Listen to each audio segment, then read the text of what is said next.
नमस्कार। आज हम लोग बिहार बोर्ड क्लास 8 साइंस का चैप्टर 4 करेंगे। कपड़े तरह तरह के, रेसे तरह तरह का, प्रश्न उत्तर संपूर्ण करेंगे। तो पहला प्रश्न प्रारंभ करते हैं। उससे पहले समझते हैं कपड़े। कपड़े मतलब जो आप कपड़ा पहनते हैं वो, और रेसे, रेसे का मतलब होता है धागा। तो इस पाठ का पूरा प्रश्न उत्तर करेंगे, जो कि आप यह वीडियो न्यू एजुकेशन पॉइंट की तरफ से मैं विक्रम पांडे आपके लिए लाया हूं। तो पहला प्रश्न करेंगे, संश्लेषित रेशा क्या होता है? तो कृत्रिम मानव रेशे भी कहलाते हैं। ये मानव के द्वारा बनाए गए हैं, इसलिए मानव रेशे कहलाते हैं। दूसरा प्रश्न है, सूती वस्त्र जलने पर कागज के जलने जैसा गंध देती है, जबकि लाइलॉन से उबली हुई क्या होती है? फली के समान गंध देता है। ठीक है। तीसरा प्रश्न है, सूती और लाइलॉन के वस्त्र को फाड़ने पर क्या होता है? सूती वस्त्र आसानी से फट जाता है। ठीक है। और चौथा प्रश्न है, रेयॉन रेशा से सेलुलोज के रासायनिक क्रियाओं द्वारा प्राप्त किया जाता है। यह रासायनिक क्रियाओं द्वारा प्राप्त होता है। अब हम यहाँ पर मिलान करेंगे। ठीक है। तो देखिए, एक का रेशम, रेशम का क्या है? ग। ठीक है, ग, प्राकृतिक रेशा। दूसरा है पैरासूट, क्या होगा? तो इसका होगा लाइलॉन। ठीक है।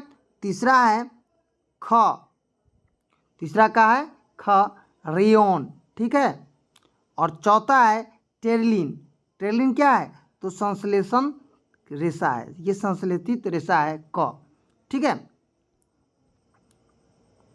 अब प्रश्न उत्तर की श्रृंखला को प्रारंभ करेंगे। कुछ रेशे संश्लेषित क्यों कहलाते हैं? कपड़ा मानव सभ्यता के विकास की देन है।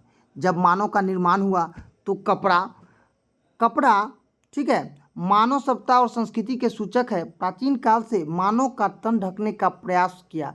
इस काम के लिए उसने आदिम युग में घास फूस, पेड़ पौधे, छाल और मृत पशुओं के खाल आदि का भी प्रयोग किया। परंतु जिज्ञासावश मानव ने सब संतुष्ट होने वाला था। मानव कहाँ संतुष्ट होने वाला था? मानव की जिज्ञासा और तीव्र बुद्धि ने वस्त्र की उत्पत्ति के साधन और वस्त्रों के निर्माण काल को यहाँ तक पहुँचाया है। तो देखिए, पहले क्या था?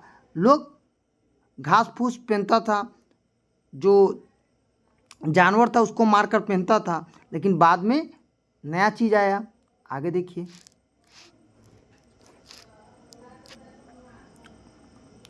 पौधों तथा जंतुओं से प्राप्त होने वाले रेशे से बने कपड़े के गुण जल्दी हल्की गंदा होते हैं, धोने में, सिलवट भरने पर रख रखाव में परेशानी होती है। इसके सीमित उत्पादन ने विज्ञान के विकास की एक नई रेशे के आविष्कार में मुख्य भूमिका अदा की।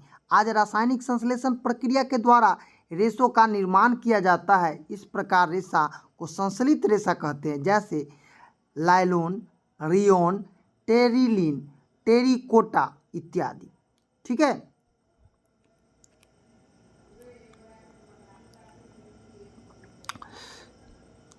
इस प्रकार रेशे को दो तरह से प्राप्त किया जाता है, एक पेड़ और जानवरों के से, तो दूसरा मानव निर्मित संश्लेषण रेशा से। यही कारण है कि कुछ रेशों को संश्लेषित रेशा भी कहते हैं। ठीक है।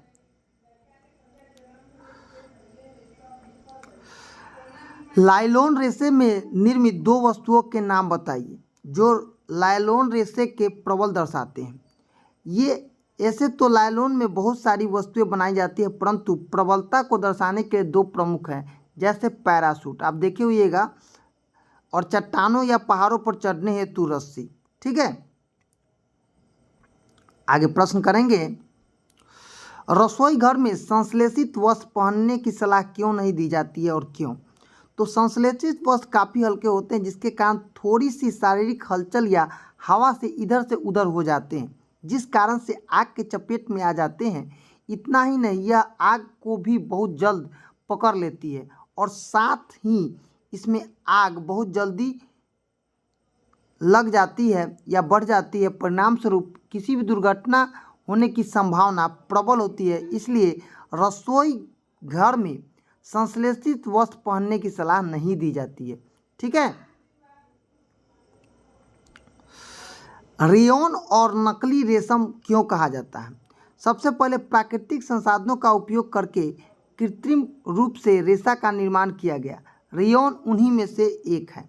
रेयॉन लकड़ी के लुगदी तथा कृत्रिम रेशा से प्राप्त किया गया, जिसका गुण रेशम के समान होता है। यही कारण है कि रेयॉन को कृत्रिम या नकली रेशम भी कहते हैं। क्या कहते हैं इसको? नकली रेशम भी कहते हैं।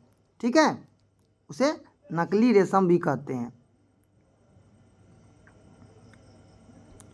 7वां प्रश्न है, संश्लेषित वस्त्र गर्मी के मौसम में आरामदेह नहीं होते हैं, क्यों? संश्लेषित वस्त्र में जल ग्रहण करने की क्षमता बहुत कम होती है तथा ऊष्मा का सुचालक होता है, यानी धूप या प्रकाश को ग्रहण करने कर काफ़ी गर्मी महसूस होती है। साथ ही पसीना को भी नहीं सोख पाता है। इन्हीं कारणों से गर्मी में आरामदेह नहीं होते हैं। ठीक है,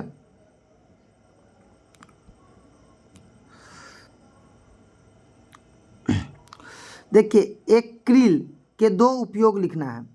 तो एक्रिल के दो उपयोग हैं, स्वेटर बनाने में और कंबल बनाने में। ठीक है,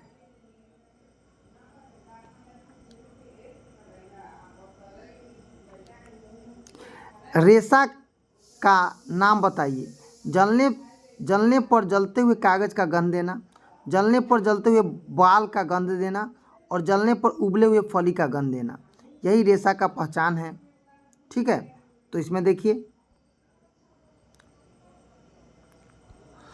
वह रेशा जो जलने पर जलते हुए कागज़ का गंध देता है वो सूती वस्त्र कहलाते हैं। वह रेशा जो जलने पर जलते हुए बाल का गंध देता है रेशम कहलाता है। वह रेशा जो जलने पर उबली हुई फली का गंध देता है वो नायलॉन कहलाता है। और 10वां प्रश्न करेंगे, संश्लेषण रेशा को औद्योगिक निर्माण वस्तुओं के वनों के संरक्षण सहायता करते टिप्पणी लिखना है। प्राचीन काल में आधुनिक काल तक रेशों के निर्माण में पेड़ों का भरपूर उपयोग किया जाता था। पहले रेशा क्या बनता था? पेड़ों से। आधुनिक काल में रेयॉन बनने से लकड़ी के लुगदी का प्रयोग किया जा रहा था, परंतु रेयॉन के बाद नायलॉन और पॉलिस्टर टेराकोटा एग्रीकल्चर में लकड़ी के उपयोग नहीं होता है। आज संपूर्ण आवश्यकताओं की पूर्ति सिर्फ वस्त्र के रूप में नहीं बल्कि जरूरतों के अन्य सामग्री जैसे कुर्सी, टेबल आदि कृत्रिम रेशे द्वारा बनाए जाते हैं। इस प्रकार से संश्लेषण रेशों को औद्योगिक निर्माण और वनों के संरक्षण में सहायता करता है। क्या करता है? तो सहायता करता है। ठीक है, क्या करता है? सहायता करता है।